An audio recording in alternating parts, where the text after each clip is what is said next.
Hello everyone. मैं आज economic order quantity पे एक और क्वेश्चन कराने वाला हूँ। इससे पहले मैंने इकोनॉमिक ऑर्डर क्वांटिटी टॉपिक पर 3 वीडियोस अपलोड कर दिया है।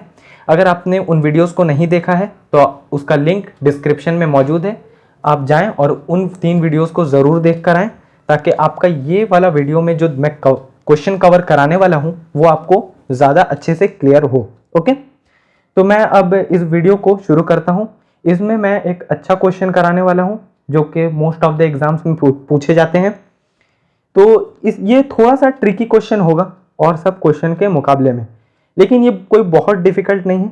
ओके, तो मैं अब ये क्वेश्चन यानी कि ये वीडियो शुरू करता हूँ जिसमें ये क्वेश्चन मैं कराऊंगा। ओके, तो हर बार जो हम लोग जितने भी वीडियोस को देख चुके हैं और जितने भी क्वेश्चन अभी तक किए हैं उसमें इकोनॉमिक ऑर्डर क्वांटिटी हर बार बेनिफिशियल होता था, लेकिन इस वीडियो में यानी कि इस क्वेश्चन में जो सप्लायर मुझे एक ऑप्शन देगा। ओके, तो सप्लायर ऑप्शन देगा और सप्लायर जो ऑप्शन देगा वो ऐसा रहेगा कि वो मुझे डिस्काउंट देगा। ओके, लेकिन ये डिस्काउंट के बदले में वो मुझे बोलेगा कि आप अगर आपकी एनुअल रिक्वायरमेंट अगर 10,000 केजी है तो आप 10,000 केजी एक बार में ले जाएं या 5,000 केजी एक बार में लेके जाएं। यानी कि वो मुझे बोलेगा कि जितना मैं चाहता हूं यानी कि जितना सप्लायर चाहता है उतना ही मुझे क्वांटिटी एक बार में लेकर आना पड़ेगा। उसका शर्त क्या है? सप्लायर का शर्त यही है कि वो मुझे डिस्काउंट देगा इसके बदले में। क्यों? क्योंकि मैं ज़्यादा सामान एक बार में लेकर आ रहा हूँ, तो मैं एनुअल रिक्वायरमेंट अपना एक्सीड नहीं कर दूंगा, बल्कि मेरा जो ऑर्डरिंग साइज है, ऑर्डरिंग जो साइज है वो मैं इकोनॉमिक ऑर्डर क्वांटिटी के हिसाब से नहीं फिक्स करते हुए मैं उसे क्या करूंगा, मैं अपने सप्लायर के ओपिनियन या उसके जो दिया गया ऑप्शन है उसके ऊपर चलूंगा। मैं अपना ऑर्डरिंग साइज जो है अपने सप्लायर के हिसाब से डिसाइड करूंगा। ओके, तो यही वाला बात है, यही इस क्वेश्चन में न्यू रहेगा कि वो मुझे डिस्काउंट देगा। तो डिस्काउंट जब देगा तो मुझे ये कैलकुलेट करना होगा कि ईओक्यू ज़्यादा बेनिफिशियल है या फिर मेरे सप्लायर का ऑप्शन जो दिया गया इसके ज़रिए ऑप्शन है जिसमें वो मुझे डिस्काउंट दे रहा है। तो डिस्काउंट के बदले में मुझे क्या करना पड़ रहा है, ज़्यादा सामान यानी कि ज़्यादा ऑर्डरिंग साइज अपना रखना पड़ रहा है, तो ये मुझे निकालना होगा। ओके, तो अब हम मूव करते हैं अपने क्वेश्चन की तरफ। तो क्वेश्चन ये है कि a company manufactures a special product which requires a component alpha. The following particulars are collected for the year 2015। Annual demand of alpha 8,000 units. Cost of placing an order 200 rupees per order. Cost per unit of alpha 400 rupees. Carrying cost percent per annum 20%. The company has been offered a quantity discount of 4% on the purchase of alpha provided the order size is 4,000 components at a time।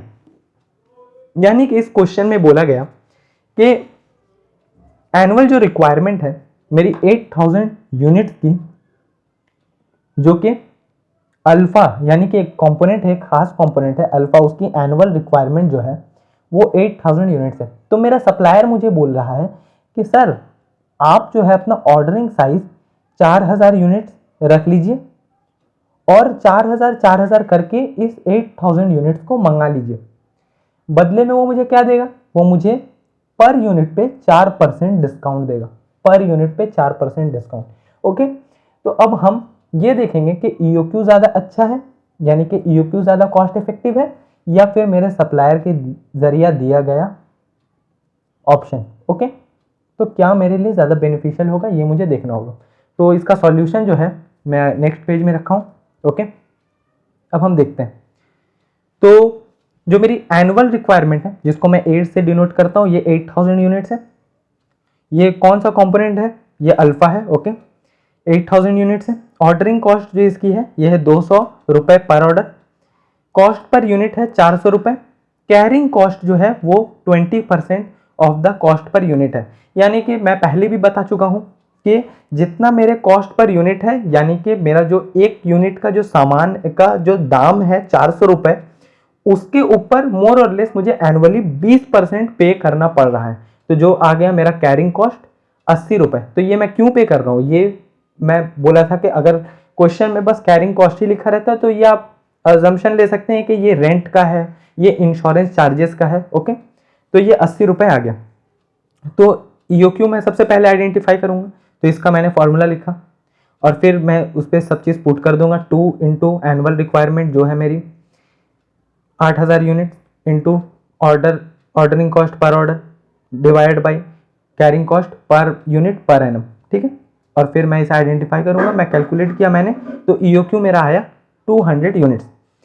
तो यानी कि ये EOQ मुझे बताता है कि 200 units करके आप मंगाएं 8000 यूनिट्स को, तो ये आपके लिए ज़्यादा कॉस्ट इफेक्टिव होगा। ये ईओक्यू का कहना है, लेकिन सप्लायर भी मुझे एक ऑप्शन दिया है। तो अब मैं इस पार्ट में मैं क्लियर करूंगा कि क्या मेरा सप्लायर का ऑप्शन ज़्यादा बेनिफिशियल है या ईओक्यू। लेकिन अभी और भी यहाँ पर आप चीज़ें देखें।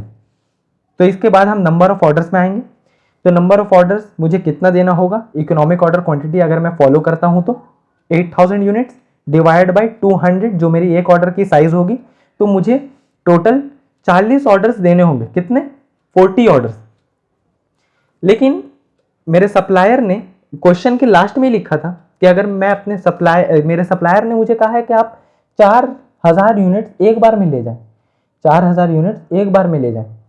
तो अगर मैं 8000 यूनिट्स मेरी एनुअल रिक्वायरमेंट है और मैं 4000 यूनिट्स लेके जाता हूँ एक बार में, तो मुझे 2 ऑर्डर्स ही सिर्फ देने होंगे। लेकिन जब मैं इकोनॉमिक ऑर्डर क्वांटिटी फॉलो कर रहा हूँ तो देख रहा हूँ कि मुझे कितना ऑर्डर देना पड़ रहा है, मुझे 40 ऑर्डर्स देना पड़ रहा है। तो इकोनॉमिक ऑर्डर क्वांटिटी यही बोल रहा है कि आप 40 ऑर्डर्स दें तो ये ज़्यादा बेनिफिशियल होगा। तो अब हम आगे बढ़ेंगे और इसे अच्छे से देखेंगे कि क्या मेरे सप्लायर के जरिए दिया गया ऑप्शन ज़्यादा बेनिफिशियल है या कॉस्ट या इकोनॉमिक ऑर्डर क्वांटिटी मैं फॉलो करूँ। ओके, तो evaluation of profitability of different options, यहाँ पर मैंने ये स्टेटमेंट के थ्रू आपको समझाने की कोशिश की। तो परचेज कॉस्ट मैं सप्लायर के ऑप्शन को पहले देखूंगा। ओके, तो 8000 यूनिट्स मेरी एनुअल रिक्वायरमेंट है और 384 रुपीज़ पर यूनिट का मैंने माना है। तो ये कैसे माना, मेरी जो कॉस्ट पर यूनिट है ये है 400 रुपीज़, लेकिन क्वेश्चन के लास्ट में ये लिखा गया था कि 4% वो मुझे डिस्काउंट देगा। और ये क्वेश्चन इसीलिए थोड़ा ट्रिकी है कि इसमें डिस्काउंट दिया जाता है सप्लायर के जरिए। ओके, तो वो मुझे 4% डिस्काउंट देगा। तो आप 400 रुपये अगर आपकी एनुअल 400 रुपये पर यूनिट आपकी कॉस्ट है और अगर आप 4% उस पर डिस्काउंट लेते हैं तो 400 रुपये का 4% आया 16 रुपये। और जब मैं 16 रुपये को इस 400 रुपये से घटाता हूँ तो 16 रुपये मुझे डिस्काउंट मिला, तो ये मेरा कॉस्ट प्राइस आ जाता है। तो 8000 यूनिट 384 रुपये के दाम से मैं मंगाऊंगा, तो मुझे परचेज कॉस्ट या मटेरियल कॉस्ट 30,70,000 रुपीज़ बेयर करना पड़ रहा है। ऑर्डरिंग कॉस्ट तो मेरा जो एनुअल रिक्वायरमेंट है वो है 8000 यूनिट्स, लेकिन सप्लायर ने मुझे क्या बोला है कि आप 4000 यूनिट्स एक बार में लेकर जाएं। तो 4000 यूनिट्स मैंने लिया यहाँ पर और पर ऑर्डर मुझे 200 यूनिट्स बेयर करना पड़ रहा है। तो मेरा जो ऑर्डरिंग कॉस्ट आ गया वो आ गया 400 रुपये। कैरिंग कॉस्ट में मुझे 4000, मैंने यहाँ पर 4000 डिवाइड बाई 2 किया, क्योंकि मेरे सप्लायर ने कहा कि आप 4000 यूनिट्स लेके जाएं। 4000 यूनिट्स का मैं एवरेज लूँगा हमेशा। मैंने कहा है बार बार कि जो भी मैं ऑर्डर साइज रखूँगा मैं वहाँ एवरेज लूँगा। कब? जब मैं कैरिंग कॉस्ट निकाल रहा हूँगा। ओके, तो ऑर्डर साइज मैं अगर सप्लायर का मानूँ तो 4000 है और उसका मैं एवरेज लिया। फिर यहाँ पर आपको कैलकुलेशन समझना होगा कि 384 रुपये यानी कि 384 रुपीज़ का मैं 20% ले रहा हूँ।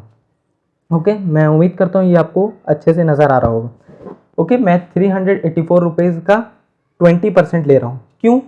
क्योंकि जो मैं रेंट पे करता हूँ या जो मेरी इंश्योरेंस चार्जेस है वो क्वेश्चन में लिखा हुआ था कि कॉस्ट पर यूनिट का, यानी कि कॉस्ट पर यूनिट का 20% है।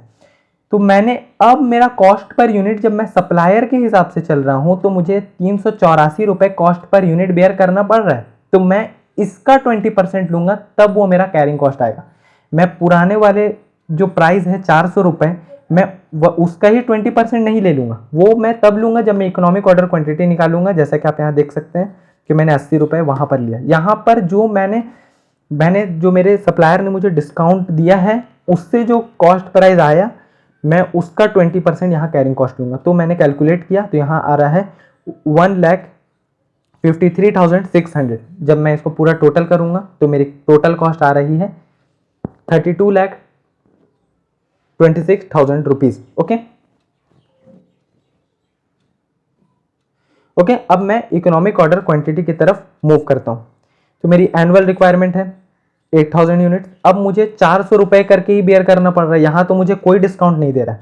कब देगा मेरा सप्लायर डिस्काउंट? जब मैं उसके पॉलिसी को फॉलो करूंगा, जब मैं 4,000 यूनिट करके मंगाऊँ। लेकिन मैं अभी इकोनॉमिक ऑर्डर क्वांटिटी पे चल रहा हूँ, तो 8,000 इंटू 400 रुपये, मुझे 32 लाख बेयर करना पड़ रहा है। किसका? परचेस कॉस्ट का। ऑर्डरिंग कॉस्ट 8,000 है, मैं 200 यूनिट करके मंगाऊंगा। मैंने यहाँ निकाल लिया था EOQ, 200 यूनिट करके मैं ऑर्डर दूंगा। Okay, into 200। ओके, तो 200 क्यों? क्योंकि ये मेरा ऑर्डरिंग कॉस्ट पर ऑर्डर है। ओके, तो मेरा ये आ गया 8,000 रुपये। अब मैं कैरिंग कॉस्ट निकालूंगा, तो 200 यूनिट्स का मेरा एक साइज ऑर्डर का साइज रहेगा, उसका मैं एवरेज लूंगा, इंटू मेरा जो carrying cost per unit per annum है वह है 80 रुपये। ओके, तो ये आ गया 8,000 रुपीज़। अब मैं इसे ऐड करूंगा तो मुझे बेयर करना पड़ रहा है 32,16,000 रुपीज़। अब मैं साफ साफ देख सकता हूं कि मैं अगर सप्लायर के ऑप्शन को देखता हूं तो 32,26,000 बेयर करना पड़ रहा है, लेकिन जब मैं EOQ के हिसाब से चलता हूं तो मुझे 32,16,000 रुपीज़ बेयर करना पड़ रहा है। तो ये मेरे लिए ज़्यादा बेनिफिशियल हुआ इकोनॉमिक ऑर्डर क्वांटिटी, ना कि सप्लायर का ऑप्शन। तो वही यहाँ मैंने एडवाइस में लिखा है, आपको भी एग्जाम में बिल्कुल ऐसे ही लिखना है, ऐसे ही पूरा सम्स बनाना है। ओके, एडवाइस में है the total cost of inventory is lower if EOQ is adopted, hence the company is advised not to accept the quantity discount, यानी कि सप्लायर ऑप्शन। ओके, यानी कि सप्लायर का जरिया दिया गया ऑप्शन जो है वो ज़्यादा बेनिफिशियल नहीं है। अक्सर हम लोग डे टू डे लाइफ में डिस्काउंट सुनकर बहुत जल्दी सामान लेने पर राज़ी हो जाते हैं, लेकिन डिस्काउंट हमेशा ऐसा नहीं है कि बेनिफिशियल हो। ओके, यहाँ पर भी डिस्काउंट दिया गया था कॉस्ट पर यूनिट पे 4%, लेकिन जब हम लोग इकोनॉमिक ऑर्डर क्वांटिटी को फॉलो किए तो यहाँ इस क्वेश्चन में इकोनॉमिक ऑर्डर क्वांटिटी की जीत हुई। लेकिन हर क्वेश्चन में ऐसा ज़रूरी नहीं है कि हो, यहाँ पर ऐसा भी हो सकता है कि सप्लायर जो ऑप्शन दे रहा हो वो ज़्यादा बेनिफिशियल हो। ओके, जो भी स्टडी मटेरियल आप फॉलो करते हैं उसमें जो भी क्वेश्चन है, ऐसे तो क्वेश्चन होंगे ही, लेकिन आप उसे जाएं और जाकर ज़रूर और ज़रूर प्रैक्टिस करें, या फिर जो क्वेश्चन मैं करा रहा हूँ आप उसे भी 2-3 बार प्रैक्टिस कर लेंगे तो वो मोर देन इनफ है। और एक और टाइप होता है इकोनॉमिक ऑर्डर क्वांटिटी का, वो मैं अगले क्लास में नहीं कवर करूँगा, लेकिन बाद में मैं उसका वीडियो ज़रूर कवर कर दूँगा। लेकिन मैं अपने वीडियोज़ को ऐसे ही लाते रहूँगा जिसमें अब मैं दूसरा टॉपिक यही मटेरियल कॉस्टिंग का कवर कराऊंगा, जिसका नाम है स्टॉक लेवल। ओके, तो आज के वीडियो में इतना ही। मैं उम्मीद करता हूं कि ये क्वेश्चन आपको ज़रूर और ज़रूर समझ आया होगा, और अगर नहीं समझ आया तो आप कमेंट करके मुझसे कुछ भी क्वेश्चन, जो भी इससे रिलेटेड क्वेश्चन है, आप पूछ सकते हैं, और मैं उसको अगले वीडियो में उसका आंसर करने की कोशिश करूँगा। ओके, और चैनल को लाइक, सब्सक्राइब एंड शेयर ज़रूर करें अपने जितने जान पहचान के लोग हैं उनके साथ। Okay, thank you.